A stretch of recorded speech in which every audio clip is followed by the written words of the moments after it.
Are the Mountaineers on upset alert? Well, if you listen to people around the country, they are. If you look at the odds, they are. If you look at the win projection, the probability to get this victory for the Mountaineers, they are. We now, on this episode of Mountaineer Report, available everywhere you get your podcasts, and of course, throughout the West Virginia Sports Now network, are going to discuss if we think West Virginia is an upset alert heading into their Week 2 matchup on the road at Ohio. A good Ohio program now, not just a team, but a good Ohio program going off of recent memory. Granted, an 0-1 Ohio team after a close loss to another Power 4 in Rutgers. And West Virginia 1-0, but a victory over an FCS. So questions still all over the place about how this West Virginia team will look all year. Mike Asti, and joining me as always is Luke Blain. Again, Mountaineer Report, available everywhere you get your podcasts, Apple, Spotify, TuneIn, Google Play, etc. Also here on YouTube and West Virginia Sports Now. So, Luke, before we get into the Ohio matchup, and the odds right now, Mountaineers favored by about 3.5. It dipped to 3 and below the last couple days after opening up around 3.5 for DraftKings, FanDuel, most major books. It's back to 3.5 from what I just saw before we hit record here. That's interesting. Money coming back, swinging back to West Virginia, but that's kind of natural. But still not nearly what it probably would be if this was in Morgantown with a group of 5 versus a Power 4. But before we get there, I do want to get your thoughts. You joined me in the press box. West Virginia ended up with a big victory over Robert Morris, 45-3. Robert Morris barely could move the ball. The Mountaineers' defensive effort, statistically speaking, was one of the best in years. And Nico Markio was efficient. They put up numbers. They had a big play in the second half. They scored some points. It was a rough first half. A lot of mistakes, a lot of turnovers. Took them a while to get the offense going. Rich Rod was happy for the win, but was far from satisfied with the effort. What did you make of West Virginia's Week 1 win, going beyond just what that final score showed? Because if you noticed, a lot of people writing about the game that were not there, that do not cover the program, that were not, even tapped in at all, that maybe just see the score, look at the stats, and wrote about it nationally. They seem to get a different picture than those of us who were there. But how did you take in West Virginia's, I guess, big win in Week 1? Yeah, well, just thinking about it, I think it's the beauty of having an FCS team in the first game. You have that room for mistakes. You have those, because WVU's had those in the past, and they've started out 0-1 for the past 5 years until Yeah. now. I mean, shoot, if you go out there next week and fumble 4 times in the first half against Ohio, I promise you're not going to be winning at halftime. And, they cleaned it up. The second half was much better from the offensive standpoint. The defense was really flying around the field on Sunday, which felt new. Like that was there was a certain defensive mindset or effort standpoint that really hadn't been there from what I'd seen.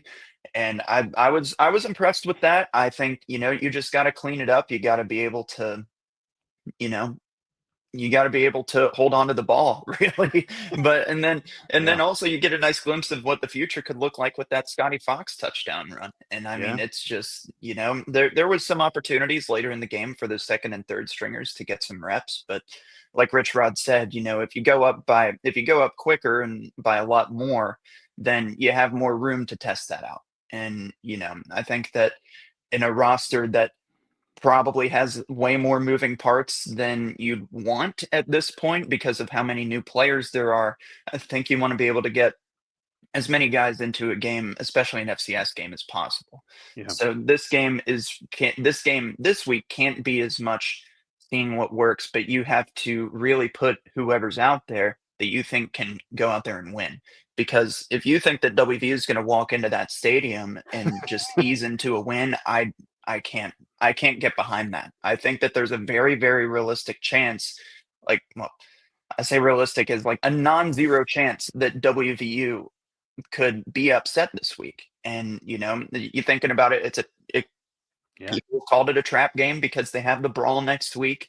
Expectations are really high for that one, but you can't overlook this one. And to be fair, Pitt is I think in a trap game this week too. People are saying I can't remember who they play this week, Well, but they're at home. another. It's Central Michigan, I believe. Oh yeah, But they're at home is the difference. But yeah, yeah, for sure. yeah, But you think about that from those standpoints. I mean, WVU just flat out has to be ready, and I can't imagine Rich Rod would be the kind of guy to look forward to much. But you have to think that the brawls. You have to think yeah. that the brawl's been in the back of his mind, and it will be the entire time leading up to it. Yeah, it's only natural. That's why people Yeah. maybe referred to this as a trap game. And Rich Rod didn't like any talk of trap game, didn't like the question. But it's fair to mention because you do have really what could dictate whether you're one's a success or not, and that is not fair. But if West Virginia loses the brawl, loses it convincingly, especially at home, there's not a receipt to get back the next year. We saw the schedule. We know what Ren Baker said. There's no room. It's not happening until 2029. They're going to take a break. Rich Rod's in his 60s. Narduzzi's been there forever. There is no guarantee they ever coach against each other again. It's actually unlikely.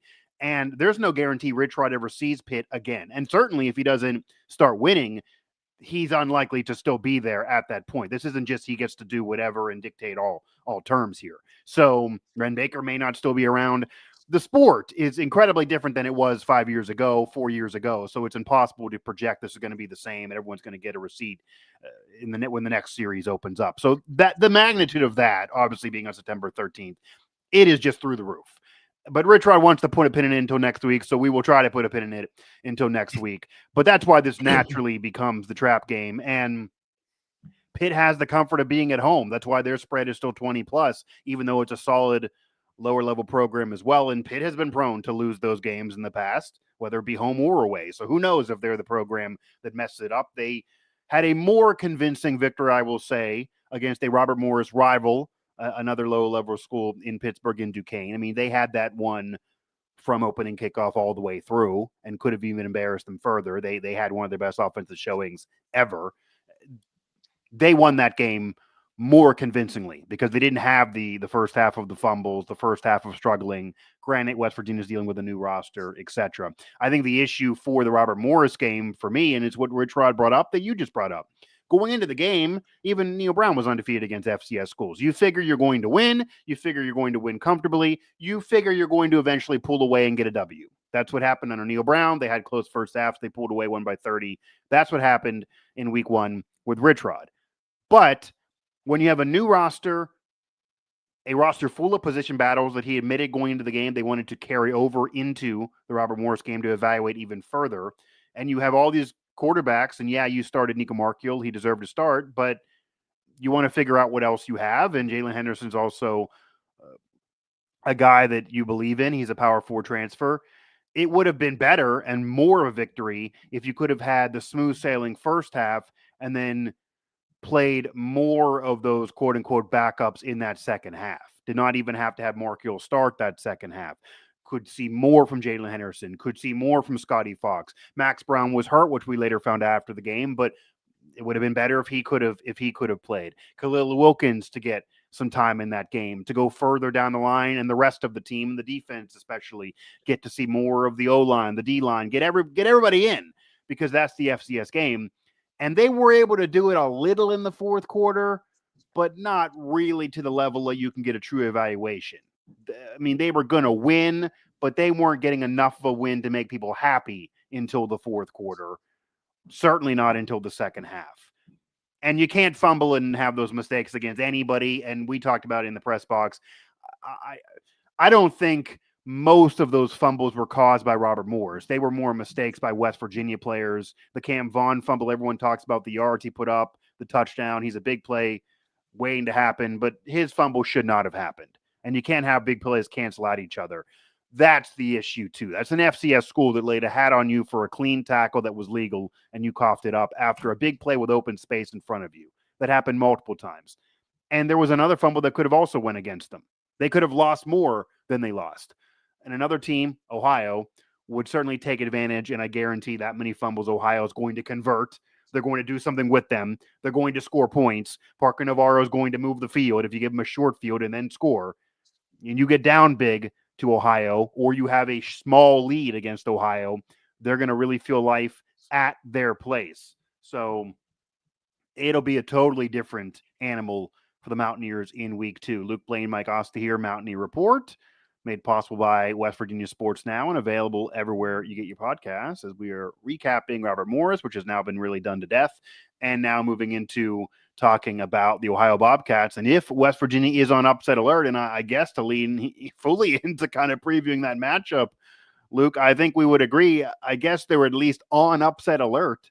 I know some people are pushing back even at the phrase, but do you think that's a fair phrase and a fair headline and a fair talking point leading into the game? Because there are some that don't even like that being brought up.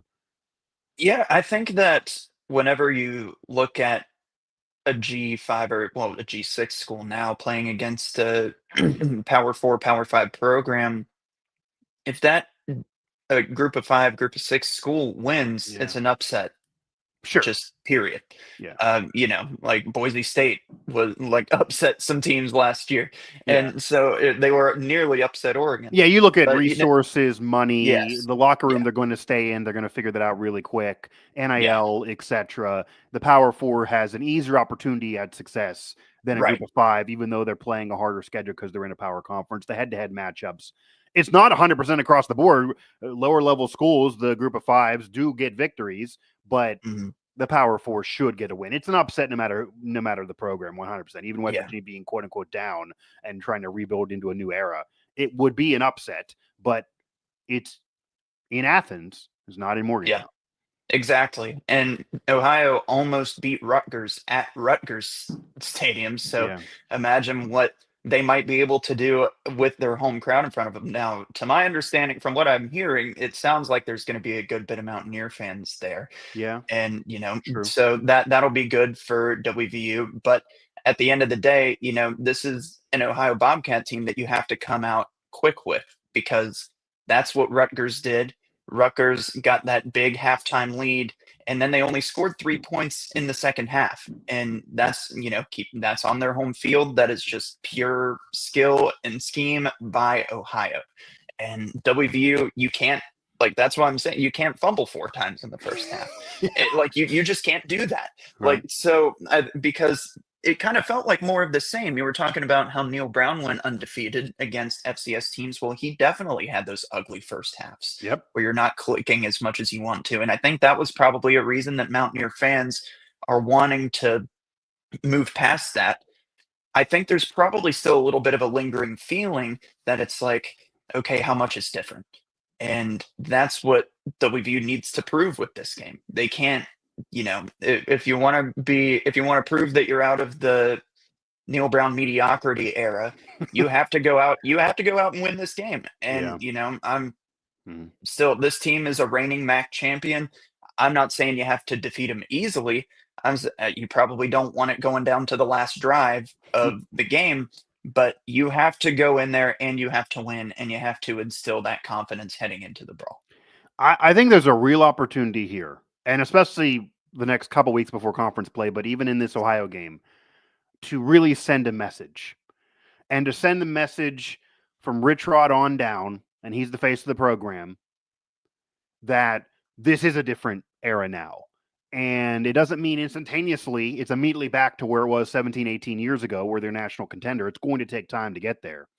But that would send a message going into Ohio. And certainly if you get a convincing victory, but if you get a win by 10 plus points, or at least you have it locked up where you're taking a knee or they know they can't have a comeback at the end of the game, you win it where you're shutting their fans up. There is not going to be a celebration afterwards. They're going home. We can drive home easily. There's nothing blocked off for a party because that's an underrated party school, by the way.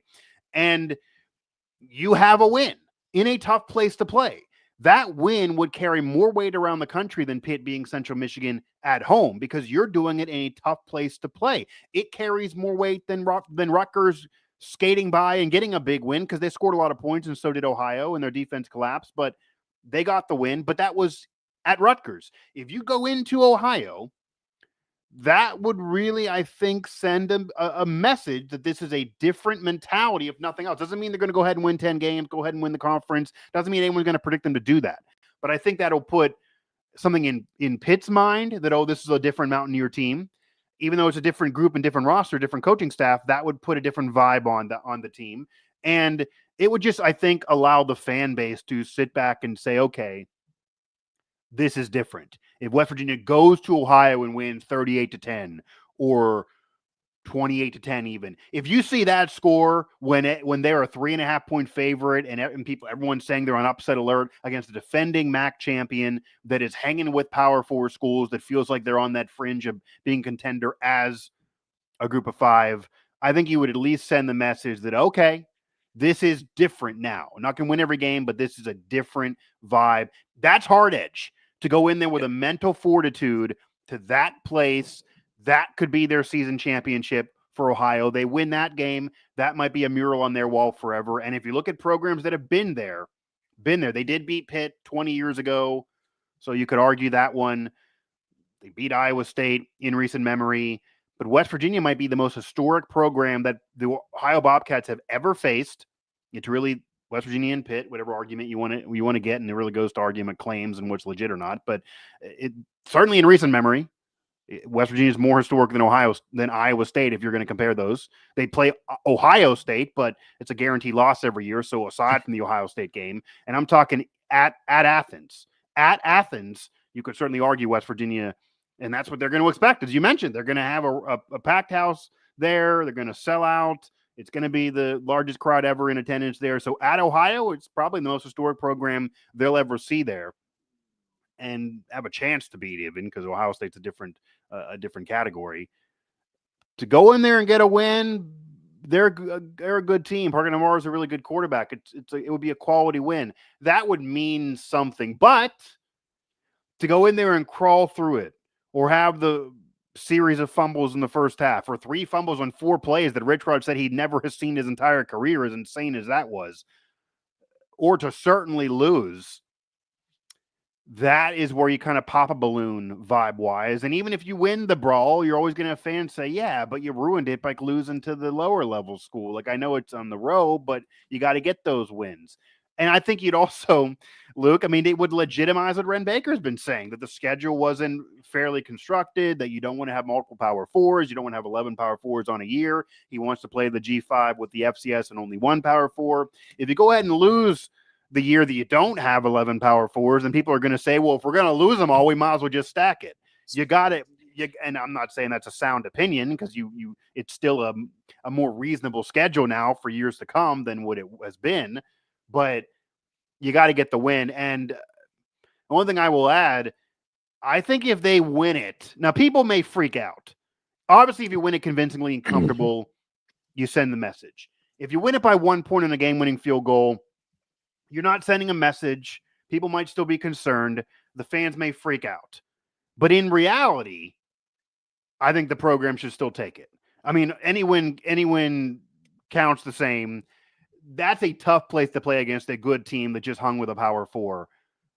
If West Virginia can just simply win the game, that's all they got to do. They got to get out of there with a win some way. Now, going to the matchup, though, I don't know if you watched any of the Rutgers game. Ironically, they played Jacksonville State in the bowl game a year ago. Rich Rod wasn't still coaching, but there was some connection there. Some coaches still around for that. They are the defending MAC champion. Granted, if they lose this one, they're going to be the best 0-3 program in the country, because I don't see them obviously beating Ohio State before their conference play. What about Ohio? What does Ohio do that maybe gives you pause that they actually could get this win, maybe digging deeper than just Parker Navarro being that dual threat quarterback? Because he screams that Rich Rod type dual threat quarterback, but the way he plays and the way he looked against Rutgers and really has looked his whole career there, that could be a recipe for disaster. It's going to be a very, very tough day for the D-line all the way up on the defense. Yeah. Well, thinking about it, looking at the performance this past Saturday, Ohio was 5 of 5 in the red zone. And that's you look at their drive chart, most of those scoring drives are 10 plays, 13 plays. There was a 9 play in there. They thrive in not necessarily needing that big play. So the key into stopping them is you're going to have to control the game on third down. Ohio went 5 of 10 on third down. And on the flip side, they forced Rutgers to go 1 of 10 on third down. Now they did go 5 of 5 on fourth, but third down. I Yeah. mean, maybe Rich Rod will go for it on fourth 5 times on Saturday if it comes to that. But I definitely wouldn't put that Yeah. out of the picture at all. Yeah. But you have to win the time of possession battle, and that's what Rutgers did, and that's how they won. They got Yeah. that field goal at the end of the game. So time of possession is going to be huge. This is going to be a fundamental football game, I think, more than anything. I don't think it's going to be one of those games where you're seeing the big plays or seeing the trick plays. It's going to be a line it up, some read option, RPO, football on both sides. And, like WVU utilized that in ways that we hadn't seen, obviously, in the past 6 years. Neil Brown and Rich Rod are different coaches. But Yeah. it's really interesting how much of that scheme was just get the ball into the hands of Cam Vaughn really quickly and let him do something after the catch. Mm-hmm. And that's how WVU is going to need to win this one, because the O line was not looking great last Saturday. And you can't, in a game like this where time of possession matters so much more, you cannot let a sack take you out of a drive. Like that will be a backbreaker. You got to limit procedural penalties, holding penalties. You got to take care of the ball, and you just got to keep getting more and more yards each play. And, Yeah. it's not going to be, I don't think, I'm not expecting an explosive type of football game where teams are lobbing it up. I think this is going to be just line it up and run it down your throat football on both sides, no matter who's getting the ball, whether it's quarterbacks, running backs. Yeah. Yeah, and as much as it doesn't feel to me like it's going to be one of those 42-40 games, or although that was kind of the game that Ohio played against Rutgers, but you're going to have to be able to score. And West Virginia's offense showed some explosiveness in that second half against RMU, but it took a while to get going. I think the hope for Rich Rod and the Mountaineers is they got their lack of focus. They got their mental mistakes. They got their errors and turnovers. They got the slow start for the offense, shaking off the rust. They got those kinks out of their system in that first half against Robert Morris, because they always happen throughout a year, maybe early in a year. There's no preseason in college football. Maybe they wouldn't have happened if you had that preseason game. And you won't see that opening up the Ohio game. If you do, then it could spell disaster where not only do they lose, but they could get blown out. I mean, there's an opportunity that they lose by 20 points if they're going to have 4 or 5 fumbles in the game. But maybe they get that out of their system. Maybe the offense clicks more. And maybe defensively, the intensity that you saw against Robert Morris, because as I put up even in a story I released today, it's very hard to evaluate the defense from the RMU game. And you certainly can't look at them last year because it's a whole new group, a different coordinator. Zach Alley is way different than Jordan Leslie, of course. So you don't have much to go off of outside of practice in the spring, fall camp, and the FCS opponent. But the little thing that I think can add confidence to the defense, that they can stop Ohio, can stop Parker Navarro. It will not be a 34-31 game. And the defense can be why West Virginia wins the game, as long as the offense doesn't make mistakes and does enough, and Nico manages the game again like he did, is how freaking physical they were, how there wasn't that much loafing. Now, Rich Rod pointed out a few times, but he even said it wasn't that much. Like, defensively, they were mostly satisfied with the effort.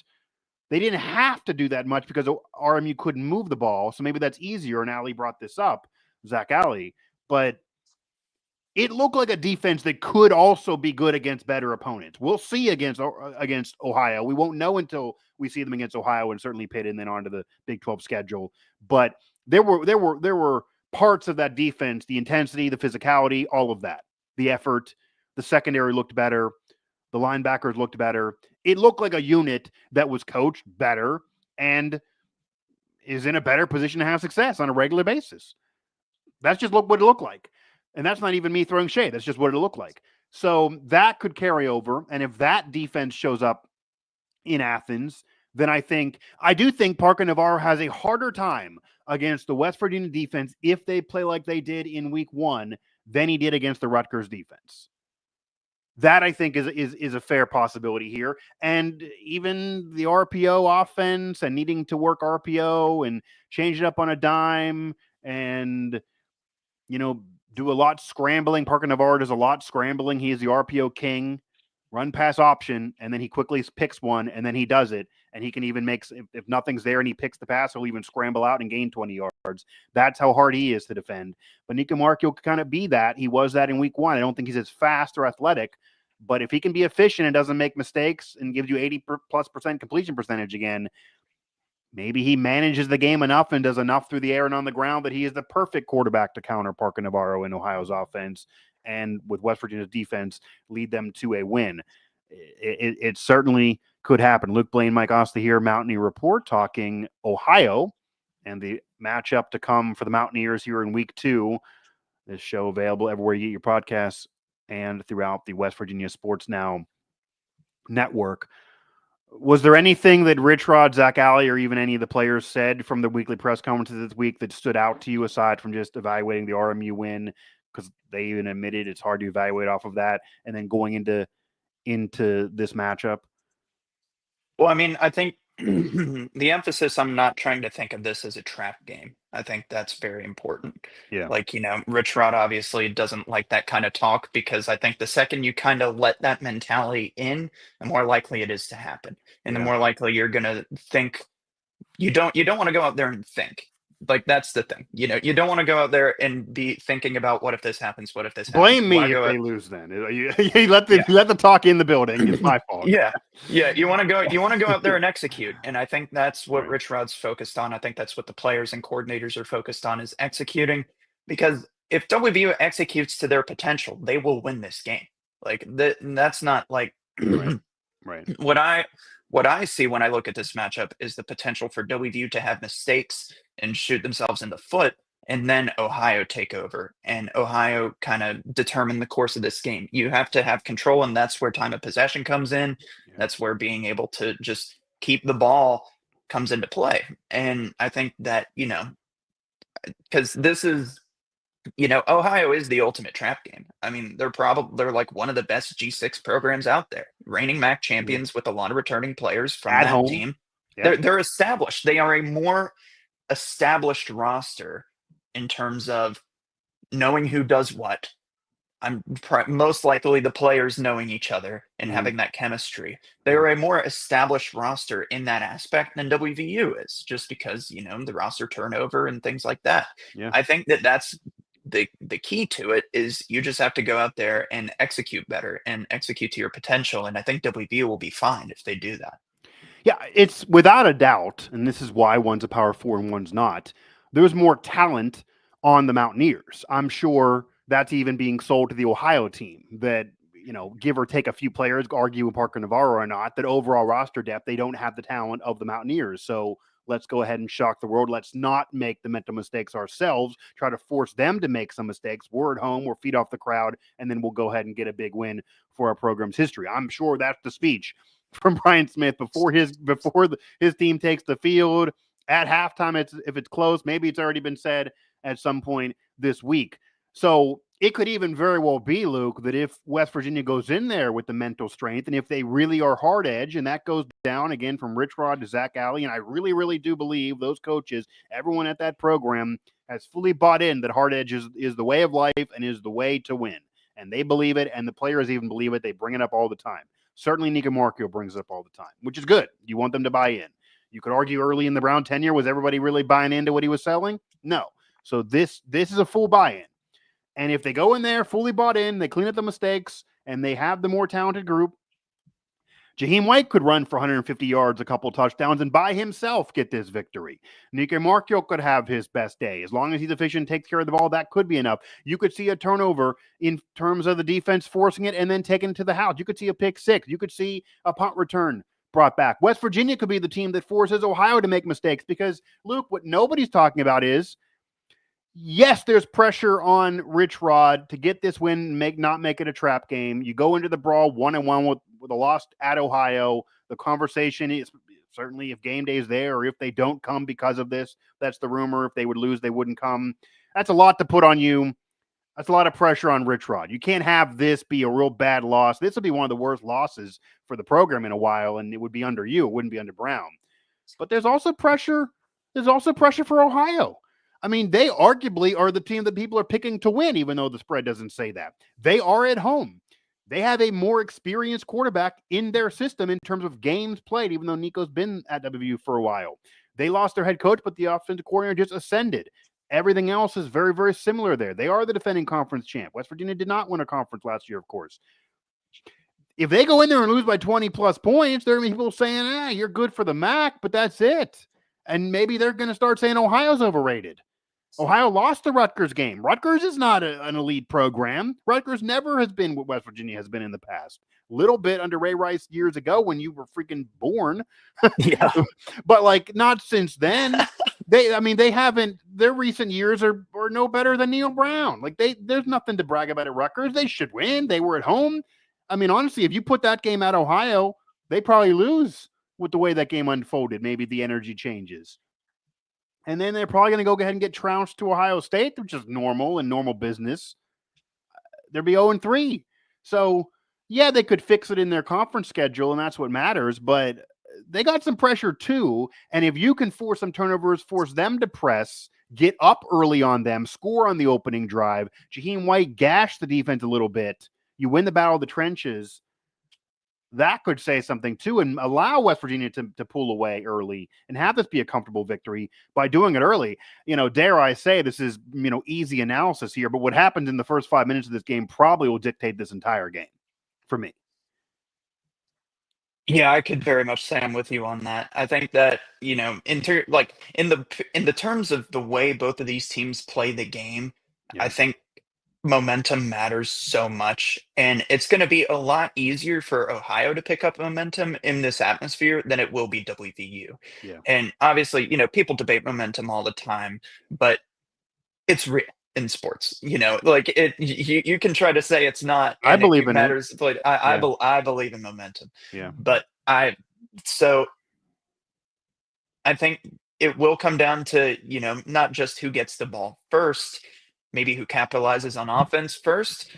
Rutgers scored first against Ohio this past week, and they obviously carried that into halftime. And if you had a better second half performance, they don't have to sweat it as much. Yeah. But that's what they did. They got that momentum early, they got that spark early, and they built themselves enough of a safety net going into halftime that they could afford to not put up the exact same performance in the second half. Right. Obviously, you're not trying to only score 3 points in a half, but that's the way it played out. And at the end of the day, 1-0 is better than 0-1, and that's all anybody really cares about. Sure. So thinking I with the way, and that's the thing too, is both of these offenses are so similar that it's both. You have to think that both of these defenses are going to be pretty ready for the other one. So I wouldn't be shocked if this is a final score, like a 21-17 final score, anything like that. Mm-hmm. So I don't know, but those low scoring games make the big plays that much more important. And I think I think you just got to go in there, not let Ohio build up momentum. You got to take the game over yourselves, score early, score often, and that's just got to be the mantra for WVU this week. Yeah, because Ohio also showed, and you just detailed it, that even if they get down by a couple touchdowns, they don't give up. They think they can come back, and they can score very, very quick, even though they normally like the 9, 10-plus play drives. They can score quick. They do have ability to put the points on the board quickly. They showed it against Rutgers. And again, you'd have to imagine here that as much as Nico Marchiol played well against Robert Morris, and he definitely is the starting quarterback here, and he's likely playing all the way through this game, I would imagine. And even though they're going to play Jalen Henderson, Scotty Fox, he's going to get the most looks, as he should. He looked better in the offseason than anybody else. You probably, if you're doing check boxes here and who has the edge in each category, you give coaching edge to Rich Rod, a borderline Hall of Fame guy and a guy who's ascending. But quarterback-wise, I got to give a check mark to Parker Navarro. I mean, he has been in the offense. He just did it against a Power 4 school. He knew the coaching staff already, even though it's a new head coach now. He feels very, very confident. And whether they win or lose, if you look at the numbers, he performs in every game. There is no example of Parker Navarro showing up and having a 4-interception, 100-yard game and a 50% completion percentage. That doesn't happen. He normally performs. So I'd imagine that West Virginia is going in thinking they're going to score. We got to match them. Our defense has to play well. We can't let them score 30, but they're going to, they wouldn't be shocked, I think, if they put up 30, and they got to be able to score 34. The Rutgers put up. They got to be able to do it early. They got to be able to put big plays on the board. They can't turn it over. It'll be interesting how they really coach that first half, Luke, and do they try a big play? They waited a long time to try a big pass play against RMU. They waited a long time to go to Cam Vaughn for that, and that's what he does. Do they try it earlier? Because when you're on the road, I wouldn't be shocked if you even see third play of the game, kind of like what the Mayo Bowl was, even though that wasn't road, but they thought maybe they had a road environment, despite a lot of West Virginia fans there early in the game. Try a big play. We've seen that in big games or road environments, football teams all the time. Wouldn't be shocked if they try to go to Cam Vaughn, catch somebody sleeping, third play of the game. And if they get that score, they can complete that big play. That's how you take a crowd out of it. That's how you demoralize them early. Waiting all day, and the game didn't unfold for you earlier against RMU, but waiting all day could also cause some problems. So how they coach early in this game may matter too. And there are going to be a lot of West Virginia fans there, of course. It is not far from Morgantown. It is not far from even Parkersburg, West Virginia, where you're from. That's actually very, very close. West Virginia is obviously the historic, bigger program. There are a lot of Mountaineer fans all over the country. Certainly in Ohio, there's a major WVU alumni chapter in Ohio that's planning a lot for this game. They may even have, I mean, I don't want to, throw that 75% thing again, but they have 75% of the stadium. They're going to have a lot of West Virginia fans there, but I'm sure the atmosphere, student section wise, is going to take over and feel like a big advantage for Ohio. Now, what was interesting that Rich Rod also talked about, especially from Rich Rod, but even Zach Alley made some comments here. Many of us are trying to go in the direction of, okay, Parker Navarro is that Rich Rod dual threat QB who always puts up numbers through the air and on the ground. Does that give you an advantage if you're West Virginia because you do that? That's your offense. That's Rich Rod for 30 years. You can scheme against it. You know what's coming. Zach Alley's learned under him. He can ask Nika Markio, what would you do here? And they kind of downplayed it. I don't know if it's just gamesmanship and kind of coaching before the game, but they downplayed it. Rich Rod kind of acted like it's not an advantage. Zach Alley joked and said he's going to have Scotty Fox run the scout team and maybe tell him to scramble all the time more than if he ever would try a pass. But what do you make of that? Do you think that could be an edge for West Virginia? Or are they the rare team equipped to know what to do against Navarro in Ohio, maybe more so than Rutgers was? Or is that overblown, like the coaching staff kind of tried to argue? You have to, well, to me, that just kind of feels like not wanting to tip your hand a little bit in terms of, that's what that sounds like to me. I do think, like, in the way that these two teams play the game and in the way that these two quarterbacks play, you have to think that you have a little bit of a glimpse into that style of offense and you're able to get more equipped for that. And, you don't have to be like whoever's playing against Mississippi State this week and ringing the cowbells on the sideline. You can you can show up and kind of know from practice a little bit of what you're going to see. And that's kind of like what we talked about in the season prediction is that's going to happen a lot for WVU this year. There's plenty of mobile quarterbacks that the Mountaineers are set to face off against. And I think, in just the terms of Ohio, they didn't take any sacks, gets the ball out quick. That's really what it looked like last week for WVU. So I don't know. It kind of looks like, I think we kind of have to take that for what it is, in that these two teams look a little bit similar in the way they move the ball on offense. Mm-hmm. You have to think like, but of course you maybe they don't want to give them that bulletin board material and be like, yeah, we're going to be prepared because they're just like us, like that. There's always that. I can't imagine that, I think that Rich Rod is as funny as he is and as open as he is sometimes. I think he knows how to hold his cards to where people can't see him. Yeah, no, 100%. He's been around the block a time or two. He definitely does.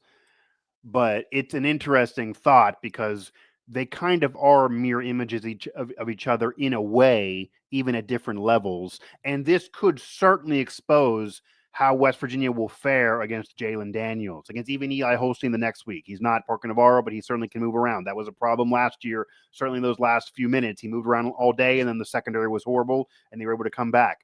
That will show what West Virginia's defense can do.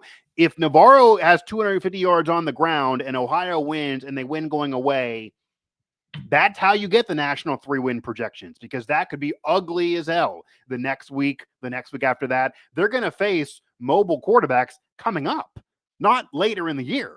It's right away. So you could argue if they don't have a recipe against him, even though he's at home and there was a little advantage there, but if they don't have a recipe against Ohio and what they do, there might not be that much time to fix it and find it out to make it a respectable year moving forward and save things because of who they're going to face. And I will say, in Nico Markiel's credit, we'll get a little bit here on our evaluation of how he played before giving our game picks and anything else you want to add for this matchup here. I think he looked more poised against Robert Morris than last year. I think he looked comfortable there. I think the nail on the head that you just brought up, there was a quicker release from Nico Markiel if he was going to throw. He didn't hold the ball all day. In some of his bad games, he would hold on to the football. Maybe nobody was open, but that play would break down and he would be done. And he's not the fastest player in the world. He's not a Pat White burner, but he is a willing runner and can chunk yards and get yards. And maybe that Tyler Huff style from Jack State, 1,300 plus yards for them last year, and he's not in any way a burner. That's what Rhett Rodriguez, Rich Rod, they all brought up, that he can be Tyler Huff. So we saw that again. It's an FCS school. We saw that there, and he's only had a couple games like that. I know he's undefeated, he's won all these games, but the Arizona game on the road and then RMU, they're the only games that he really was picking up anybody apart and was being really efficient and looking great. The Cincinnati game, certainly the Pitt game a couple years ago, even the Texas Tech game. Like even if he would get wins, he didn't look all that great or comfortable. The defense would save him. Certainly the brawl a couple years ago, he barely could move the ball. This looked like a much improved Markiel.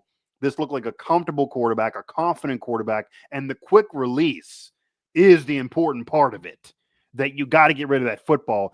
That might be another advantage West Virginia that makes them similar to the Ohio offense that maybe Ohio's defense hasn't seen. And I do also think, going to the RMU game again, West Virginia's offensive line, as well as the D-line, but especially the offensive line, performed to a level that gives you confidence for the rest of the year as well. That's a new group. They either were just working their way up or they hadn't played together. It's not like the same O-line that Nico had for several years in a row. They were a veteran group, give or take a player or two. It's a different offensive line, a different coach, and they looked fine. If they don't have mistakes and they look fine, that could unleash Jaheim White, Nico Markiel, and even more big plays. And we didn't see a big play from Jaheim in week one.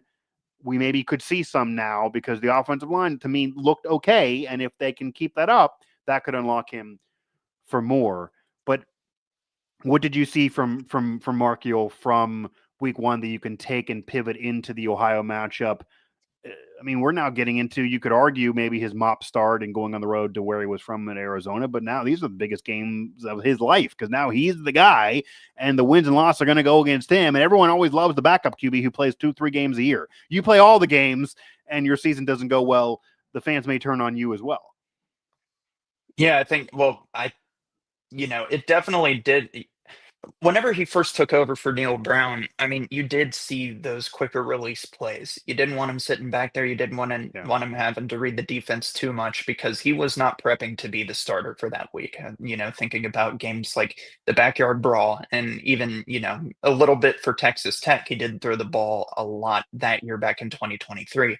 So now thinking about it, this is a guy who has more experience than he did 2 years ago.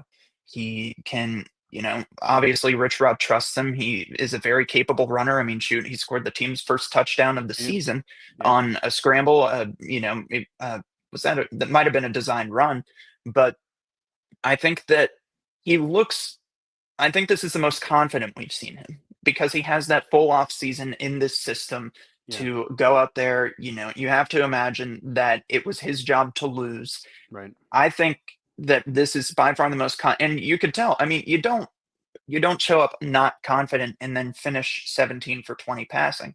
Sure. He moves the ball. It always seems very intentional where he's putting it. I was impressed with Nico Markiel for the first week. And even when he did unleash it downfield, that ball to Cam Vaughn was a dime. It was a very, very good ball. Yeah. So Nico Markiel really feels like less of a question mark than years past. Even in years past, it was like, oh, what can he do? What's he going to show us? Yeah, yeah, Now, after this past week, it feels like he's in control of this offense. And that's not, you obviously don't get that out of a backup. It's unreasonable to think of him as that, yeah. being that way as a backup the past few years. But now I think it's different. Yeah, and again, to be fair to Markiel, they even admitted, the old staff, that they pared down. Maybe they shouldn't have. This could be a criticism, but they pared down the playbook for him when he first got in there, so he wasn't getting the full repertoire. Or maybe you didn't like those past plays. But the point of it is, they didn't have the confidence in him to give him the full on keys. It was more of just don't screw it up game by game.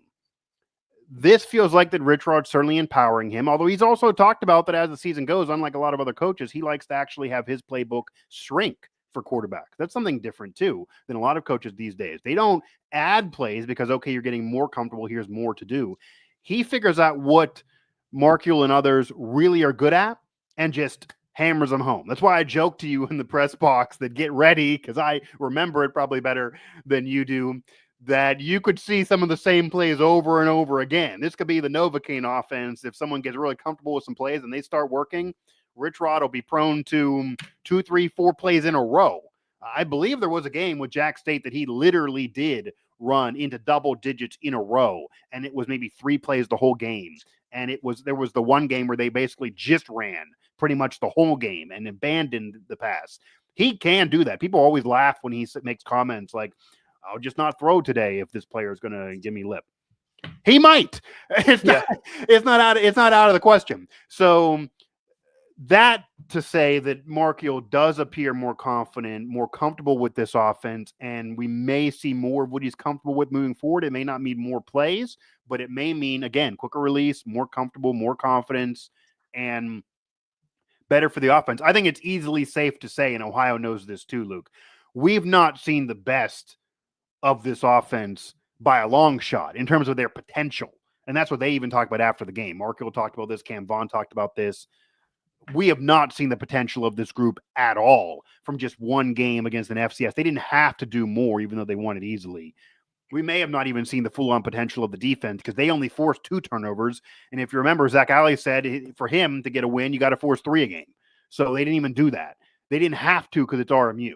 But the point of it is they certainly can't open up games fumbling the ball every other play. That just cannot happen. Ohio will take advantage and certainly beat you. Luke Blain, Mike Asti here, Mountaineer Report, previewing West Virginia's matchup with Ohio, and they're on upset alert. Doesn't mean they're going to lose, but I think it's fair to say they're on upset alert. That's not insulting talk. And look at the spreads. It's a good Ohio team, and you're on the road. And say what you want about scheduling, and if they should be there, they'll eventually get them at home. But this year's situation, an easy week 1 and then week 2 that could be a trap game before the brawl. We'll see how they handle it.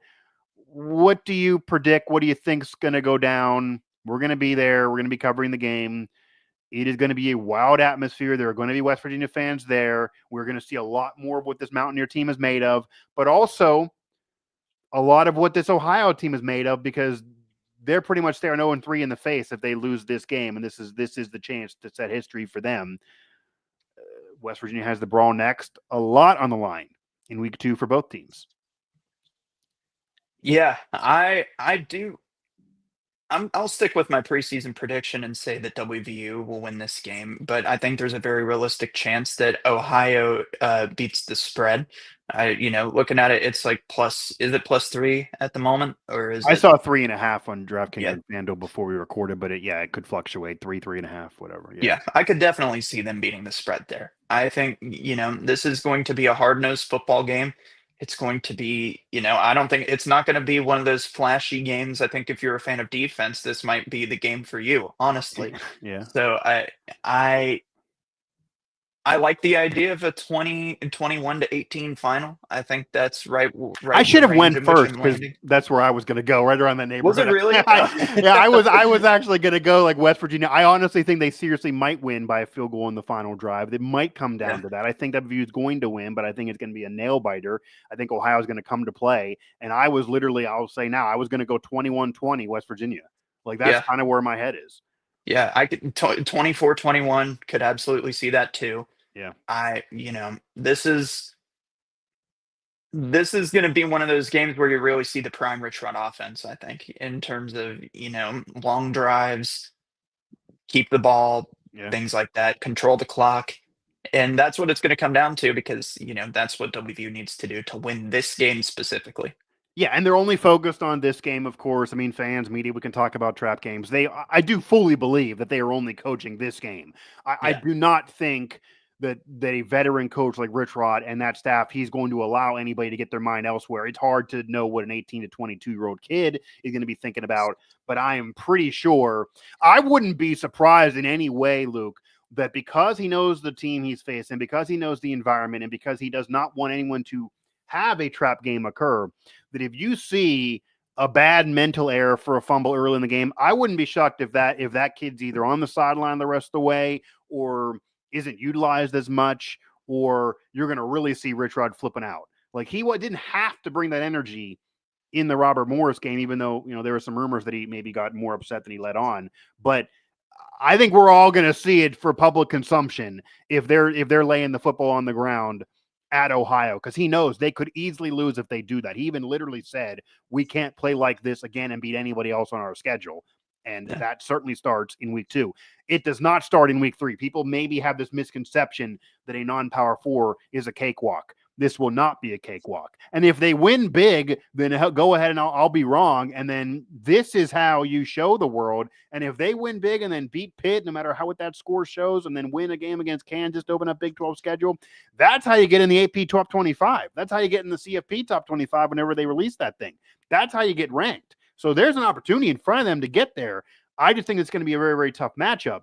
I do think they'll win, but it will in no way be easy, and I would not be shocked if they need a turnover or two in their favor. I think this is easy analysis as well again, but I think it fits here. I think the team that wins time of possession and the turnover margin wins the game.